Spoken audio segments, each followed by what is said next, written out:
सम्माननीय उप-प्रधानमन्त्री र मन्त्रीजीहरू, माननीयजीहरू, हाम्रो जनप्रिय पार्टीका केन्द्रीय समितिका सहयोद्धा कमरेडहरू र यो हस्ताक्षर समारोहलाई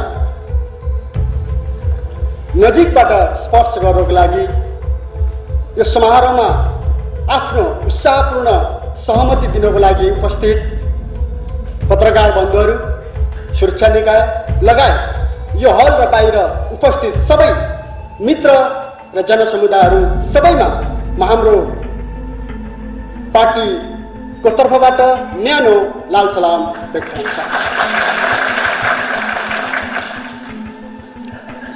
आदरणीय र यहाँ सहभागी मित्रहरू, एउटा नयाँ दिन नेपाली राजनीतिक आन्दोलनको यो एउटा नयाँ दिन जो हाम्रो अगाडि उपस्थित छ, यसलाई सफल पार्नको निम्ति यो 3 बुँदे सहमति पत्र सफलतापूर्वक तयार पार्न र सहमति कायम गर्न सफल वार्ता टोलीका मित्रहरू र कमरेडहरूलाई म हार्दिक बधाई र धन्यवाद दिन चाहन्छु। सँगसँगै यो पहल गर्न हाम्रो पार्टी, नेपाल सरकार, यसका जिम्मेवार नेतृत्वगण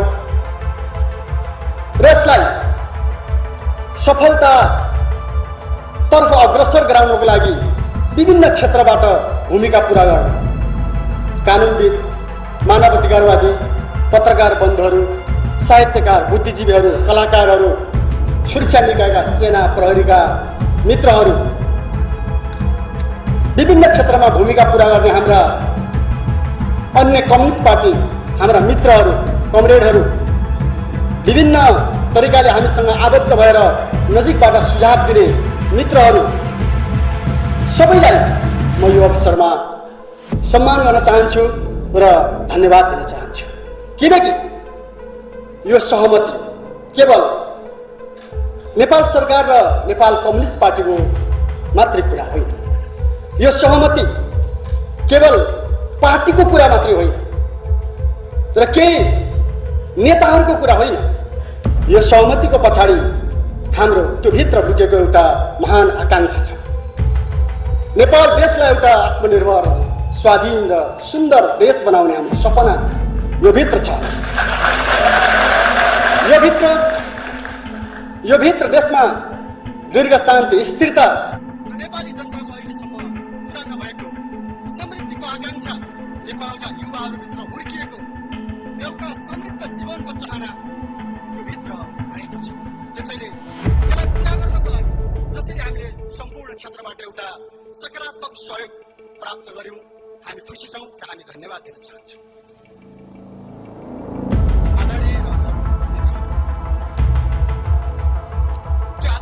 एउटा अर्को सन्दर्भको दिन पनि छ। अघि हाम्रो उद्घोषक कमरेडले, राजन भट्टराई कमरेडले स्मरण पनि गर्नुभयो। एउटा अँध्यारो समयमा, अँध्यारो एउटा परिवेशमा उज्यालो सपना देखेर झापाको सुखानीको जङ्गलमा हाम्रा 5 जना अग्रजहरूले रगत दिएका थिए। उनीहरूले सहर्ष आफ्नो जीवनलाई नेपाली जनता र नेपाल देशको लागि समर्पित गरेका थिए। त्यो दिनसँग समय भनौँ आज जोडिएको छ।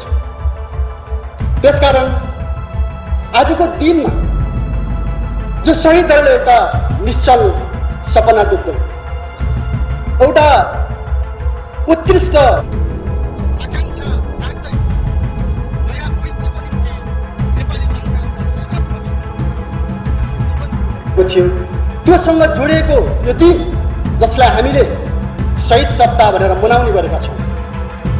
जनयुद्धमा बलिदान गर्ने दिलबहादुर रम्तेल फागुन 14बाट झापाको जङ्गलमा झुन्डिन तयार र गोली खान तयार 5 जना अग्रजहरूको सहित जोडेर नेपाली शहीदहरू नेपालका परिवर्तनकारी शहीदहरूको स्मरणमा हामीले शहीद सप्ताह मनाउने गर्ने गर्छौँ।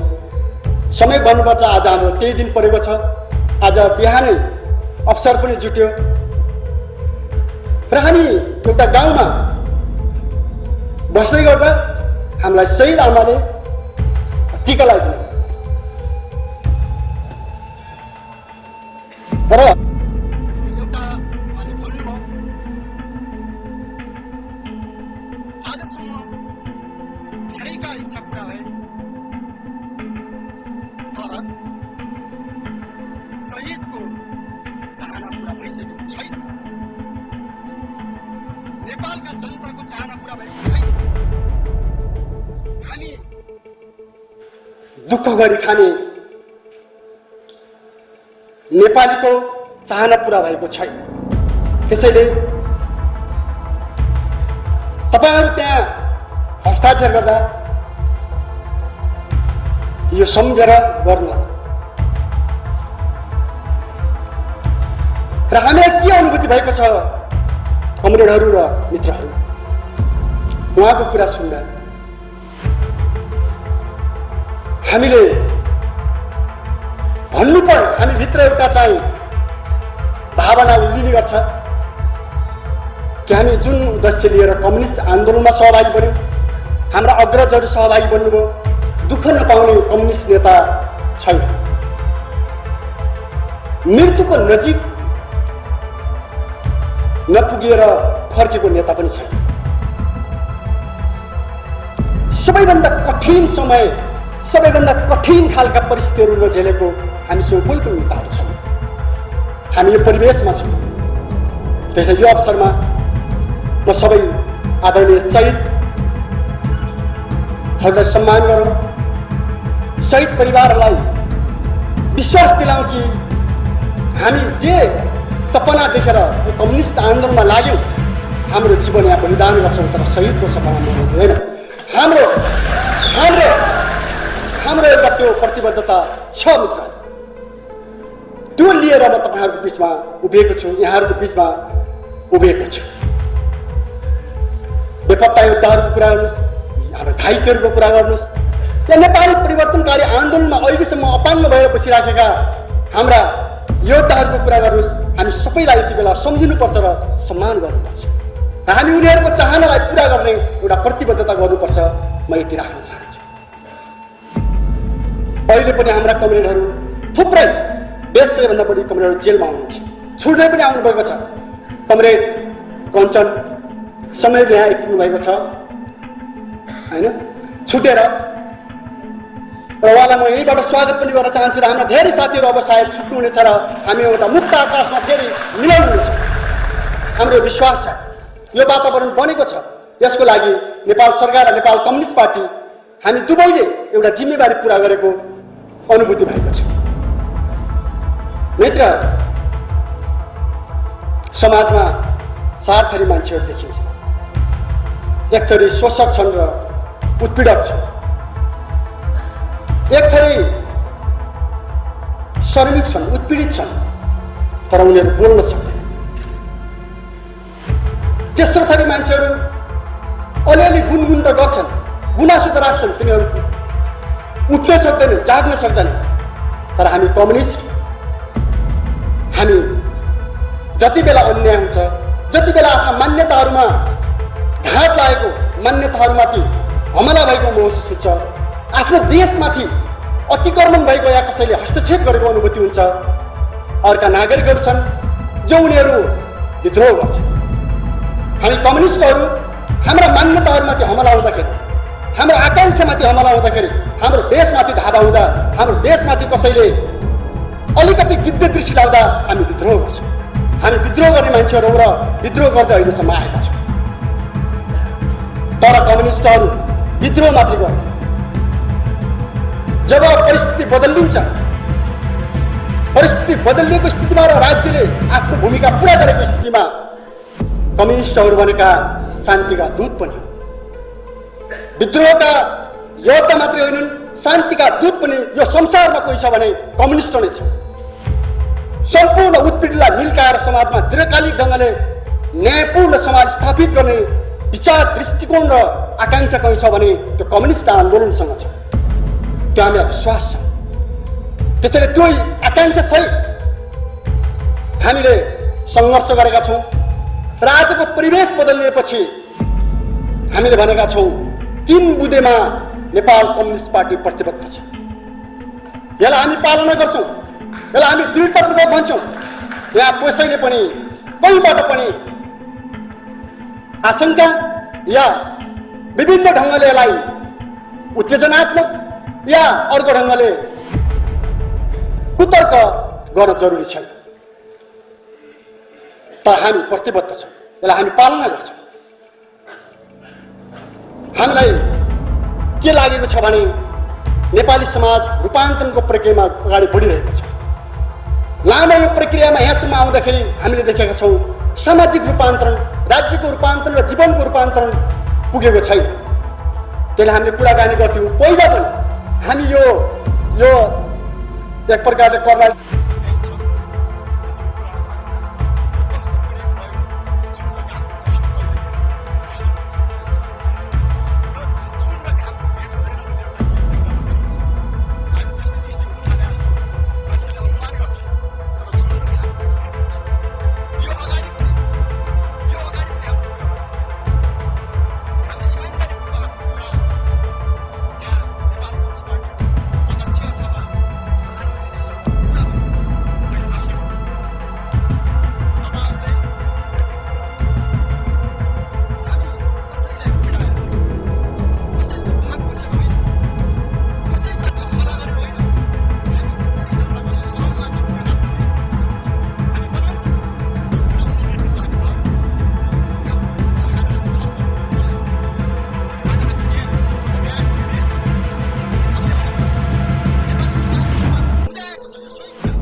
निरपेक्ष ढङ्गले नेपालको भविष्यको बारेमा जनमत दिने फैसला दिने अधिकार जनताले पाउनुपर्छ।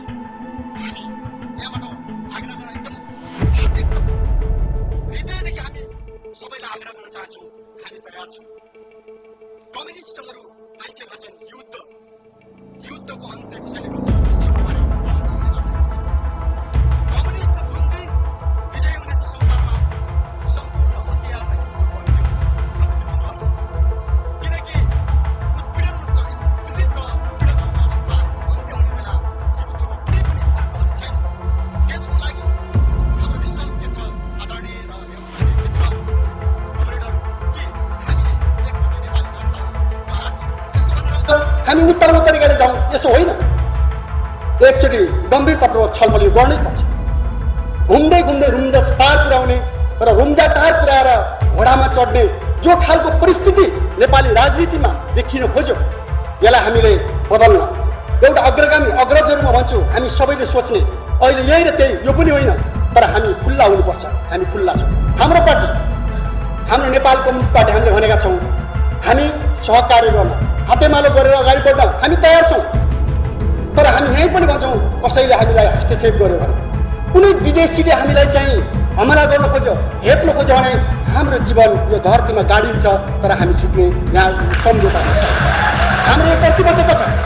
त्यसैले आदरणीय कमरेडहरू, मित्रहरू, मान्यजनहरू र यहाँ सहभागी मित्रहरू सबैलाई म फेरि एकचोटि विनम्रतापूर्वक आग्रह गर्न चाहन्छु, जुन अवसर आज हामीलाई प्राप्त भएको छ यसलाई हामी सार्थक पारौँ। नेपाली जनताको हितमा, नेपाल राष्ट्रको हितमा, उहाँहरूको एउटा स्वर्णिम भविष्यको निम्ति सफल पारौँ।